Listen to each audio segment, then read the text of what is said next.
Welcome to Geometric Physics. This is a 2-quarter sequence, and over the next 20 weeks we are going to build the differential geometry that classical physics is actually written in, and then use it. Today is orientation. There will be very little machinery and a lot of pointing at where we are going. The reading for today is the overview in Frankel and the first 7 sections of Marsden and Ratiu. Let me start with the claim this whole course rests on. Classical physics is differential geometry. I do not mean that geometry is a convenient language for describing physics. I mean the objects are the same objects. The configuration of a mechanical system is a point on a manifold. A velocity is a tangent vector. A momentum is a covector, which is a different kind of thing, and we will spend a whole lecture on why. Phase space is the cotangent bundle carrying a 2 form called omega. An observable is a function. Time evolution is the flow of a vector field. A symmetry is a Lie group action, and a conservation law is a component of something called a momentum map. That is the first quarter. In the second quarter, the same list continues. The electromagnetic potential becomes a connection on a line bundle. The field strength becomes its curvature, and the Yang-Mills field becomes a connection on a principal bundle. Here is the shape of the 2 quarters in a single picture, and I want you to keep it in mind even before it makes sense. In the first quarter, we start with a phase space carrying a symmetry group. The symmetry produces a momentum map, which is a function from the phase space to the dual of the Lie algebra. Then we quotient by the symmetry and land on a smaller space called the reduced space. In the second quarter, we start with Yang-Mills theory, whose symmetry group is the group of gauge transformations. The momentum map of that action turns out to be the Gauss law. Quotienting by the gauge group gives the physical phase space. Those 2 rows are the same theorem. In the first quarter, the group is finite dimensional. In the second quarter, it is the group of gauge transformations, and the momentum map is the Gauss law constraint. Let me make that concrete. Here are 4 systems we return to every week this quarter. The 4 are these. First, the free rigid body, a finite dimensional system whose configuration space is 3-dimensional. Second, the heavy top, which is the same body with gravity switched on and where the symmetry is broken. Third, the ideal incompressible fluid, which is infinite dimensional and whose configuration space is the group of volume preserving diffeomorphisms of the container. Fourth, the Maxwell-Vlasov system, which is a plasma, meaning electromagnetic fields coupled to a distribution function. Right now, those 4 look like they have nothing to do with each other. One is a spinning top and one is a plasma. By week 10, we will write all 4 of them in the same equation. Start with the free rigid body. Take a rigid body with 1 point held fixed, so it can rotate but not translate. What is a configuration? It is an orientation of the body in space. Concretely, it is the orthogonal map that takes the body frame to the spatial frame, and it preserves orientation. So the configuration space is exactly the rotation group, SO3, which is the set of 3 by 3 matrices A, with a transpose A equal to the identity and determinant equal to 1. Notice 2 things. The configuration space is a 3-dimensional manifold, and it is definitely not R3. And it is a group. That the configuration space carries a group structure is not a coincidence to be noticed and then ignored. It is the entire story. Now here's the puzzle I want to leave you with. Write capital Pi for the angular momentum measured in the body frame, and write I1, I2, I3 for the principal moments of inertia. Then the motion is governed by Euler's equations, which say that the time derivative of the vector pi equals pi cross omega, where omega is the angular velocity in the body. Count dimensions. The configuration space, SO3, is 3-dimensional, so the momentum phase space, T star of SO3, is 6-dimensional. But Euler's equations are 3 equations in the 3 components of pi, and they close. Nothing else appears in them. So where did the other 3 dimensions go? Hold that question. It is not special to the rigid body, and the answer, which is called Lie-Poisson reduction, is the punchline of lecture 20. Second system. Take the same rigid body, but now let gravity act, and let the fixed point not be the center of mass. This is the heavy top. The energy is the rotational kinetic energy plus a gravitational term, which depends on capital gamma, the direction of gravity as seen in the body. Now SO3 is no longer a symmetry. Gravity picks out a vertical direction so only rotations about the vertical survive, and that is a circle group. But the equations still close, now on 6 variables instead of 3. The time derivative of pi picks up a torque term, and gamma satisfies its own equation. The time derivative of gamma equals gamma cross omega. Breaking SO3 down to a circle does not destroy the structure. It replaces the group by a semi-direct product, SE3, which is SO3 acting on R3. We will see this properly in week 10. Third system, and now we jump to infinite dimensions. Take a container, a region in 3 space, filled with an ideal incompressible fluid. What is a configuration of a fluid? It is a record of where every particle has gone. So a configuration is a map from the container to itself, smooth, invertible, and volume-preserving. The configuration space is therefore the group of volume-preserving diffeomorphisms of the container. That is an infinite dimensional group. The kinetic energy of the fluid defines a right invariant metric on that group, and here is Arnold's theorem from 1966.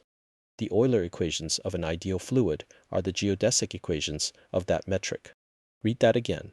An ideal fluid is a rigid body whose group is the diffeomorphism group instead of SO3. The Euler equations of the rigid body and the Euler equations of a fluid are literally the same equation on different groups. Fourth system, a collisionless plasma described by a distribution function on single particle phase space coupled to the electromagnetic field that the plasma itself generates. The Vlasov equation says the distribution function is transported along the flow generated by the Lorentz force, and Maxwell's equations are sourced by that same distribution function. Morrison, Marsden, and Weinstein discovered that this whole system is Hamiltonian with respect to a bracket on the distribution function and the 2 fields. That bracket is not the canonical one. It has the same Lie-Poisson shape as the rigid body's bracket, for a group that combines diffeomorphisms of phase space with gauge transformations. Now, nobody could guess that bracket by inspection. It was not guessed. It was derived by starting with an ordinary canonical system on a cotangent bundle and quotienting by a symmetry. The strange bracket falls out of the quotient. So here is the pattern laid out. Take the free rigid body. Its configuration space is SO3. Its symmetry group is also SO3. Its reduced variable is pi, living in the dual of little SO3, which is R3. For the heavy top, the symmetry is broken down to a circle, and the reduced variables live in the dual of little SE3. For the ideal fluid, the configuration space and the symmetry group are both the volume-preserving diffeomorphisms, and the reduced variable is the velocity field. And then there is a 5th row, which belongs to the 2nd quarter. For Yang-Mills, the configuration space is a space of connections. The symmetry is the gauge group, and the reduced space is connections modulo gauge. In every row, the configuration space is a group, and the reduced equations live on the dual of its Lie algebra. That is the Euler-Poincaré or Lie-Poisson picture, and it is what we are building toward. That was the mechanics. Now let me say why differential forms and not vector calculus are the language we will use. Frankel opens his book with a problem from engineering, and it is the right place to start. Take an elastic cylindrical rod and twist it. Now cut the rod along a surface. The material on one side of the cut pulls on the material on the other side, and the total force across the cut is the integral over that surface of something called the traction. So here's the question. What kind of mathematical object is the stress? It is not a vector field. You cannot evaluate it at a point and get a force out. You have to hand it a surface first, and only then does a force appear. So the stress is a machine that eats an infinitesimal-oriented surface element and returns a vector. That is a vector-valued 2 form. Cauchy discovered this in 1822, and Cartan gave it its name about a century later. So what is a K-form informally? A K-form at a point is a rule that takes K tangent vectors and returns a number. It is multilinear in all K slots, and it is antisymmetric, meaning that if you swap 2 of the arguments, the sign flips. That antisymmetry is not a technical convenience. It encodes oriented measurement. Write down that alpha of v comma w equals minus alpha of w comma v. What that says is this. Sweep out an area by going along v and then along w. Now sweep it the other way along w and then along v. The 2 answers differ by a sign. Three consequences we will lean on constantly. First, K-forms are exactly the objects you can integrate over K-dimensional surfaces without choosing coordinates. Second, on an n-dimensional manifold, there are no non-zero K-forms for K bigger than n. Third, the change of variables Jacobian is built into them, rather than bolted on afterwards. Let me press on that third point, because it is the one that converts people. Remember how surface integrals work in multivariable calculus. You parametric the surface, you write down a function, you multiply by the magnitude of the cross product of the two partial derivatives, and then you prove that the answer does not depend on which parametrization you chose. Four things are happening there. The integrand is a function. The Jacobian factor is inserted by hand. Independence of parametrization is a theorem you check, and orientation is handled by convention. With forms, all four collapse. The integrand is a two-form. The pullback is the Jacobian. Independence of parametrization is automatic, by the chain rule. And orientation is built into the anti-symmetry. Here is the way to hold this. Think of every square root of g in a physics textbook. Think of every determinant of a coordinate change and every right-hand rule. Each one is a differential form that has been flattened into components. Forms are what those expressions are trying to be.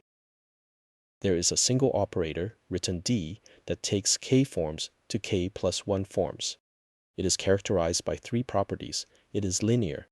It satisfies a signed Leibniz rule across the wedge product. And crucially, d of d is 0. On functions, d is just the differential. And in three-dimensional space, under the usual identifications, the sequence of exterior derivatives from 0 forms up to 3 forms is exactly gradient, then curl, then divergence. So the statement d of d is 0 contains two familiar identities at once. Curl of a gradient is 0, and divergence of a curl is 0. And then there's Stokes' theorem, which says that for a compact-oriented manifold M with boundary, the integral over M of d alpha equals the integral over the boundary of M of alpha. The fundamental theorem of calculus, Green's theorem, the classical Stokes theorem, and the divergence theorem are all the same statement in dimensions 1, 2, 2, and 3. We proved this in lecture 4. Let me show you where that leads as a preview. Take the electric and magnetic fields and assemble them into a single two-form on spacetime called F. Then all four of Maxwell's equations become two statements. F equals 0, and d of the Hodge star of F equals j. Where j is the current, unpack that. dF equals 0 gives you the divergence of B being 0 and Faraday's law. The second equation gives you Gauss's law and the Ampere-Maxwell law. Now apply d to the second equation. Since d of d is 0, you immediately get dj equals 0, and that is charge conservation.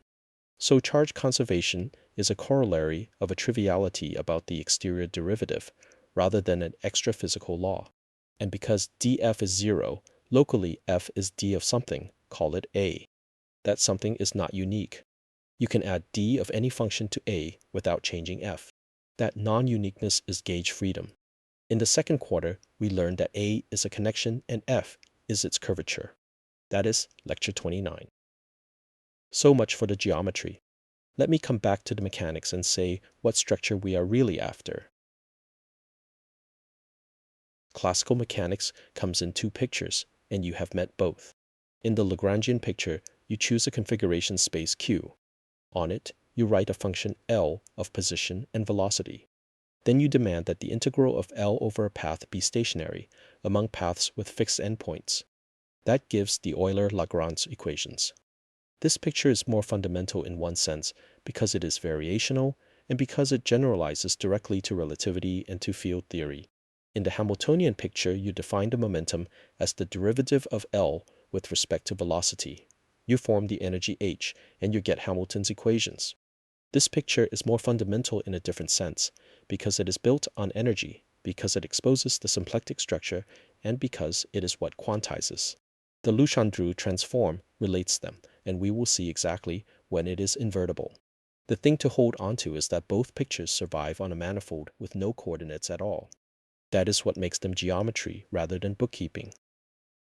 Now, let me show you the single structure that runs the whole quarter. On the cotangent bundle of Q, there is a one form defined with no choices whatsoever. Here it is. Stand at a covector alpha at the point Q. Take a tangent vector v to the cotangent bundle at that point. Push v down to Q using the projection. Then feed the result to the covector you're standing on. That number is theta of v. In coordinates, theta is p sub I dqi. And we define omega to be minus d theta, which in coordinates is dqi wedge, dpi. With that in hand, Hamilton's equations become one intrinsic statement. The interior product of xh with omega equals dh, and the Poisson bracket of two functions is omega evaluated on their two Hamiltonian vector fields. No coordinates, no metric, no choice of q. Just the cotangent bundle and the exterior derivative. Every conserved quantity, every canonical transformation, and every reduction theorem this quarter is a statement about omega. Last piece of the preview, Noether's theorem stated loosely. Suppose a Lie group G acts on the configuration space Q, and suppose the Lagrangian is invariant under that action. Then for each element xi of the Lie algebra, there is a conserved function on phase space, obtained by pairing the covector you are standing on with the vector field that xi generates on Q. Package all of those together for every xi at once, and you get a single map from phase space to the dual of the Lie algebra. That map is called the momentum map. Run down the examples. If the group is translations, the momentum map is linear momentum. If it is rotations, it is angular momentum. If it is time translation, it is energy. If it is the circle group acting by phase rotation, it is electric charge. And if the group is the gauge group of a Yang-Mills theory, the momentum map is the Gauss law constraint. We do that one in lecture 40. So, let me finally answer the question I left you with earlier. Where did the three dimensions go? The phase space T star of SO3 is six-dimensional. The group SO3 acts on it by left translation, and it acts freely. So we may form the quotient, and that quotient is the dual of little SO3, which is R3. That quotient is exactly pi space. The quotient is not a symplectic manifold. It is odd-dimensional, so it cannot be. But it does carry a Poisson bracket, given by minus pi dotted with the cross product of the two gradients.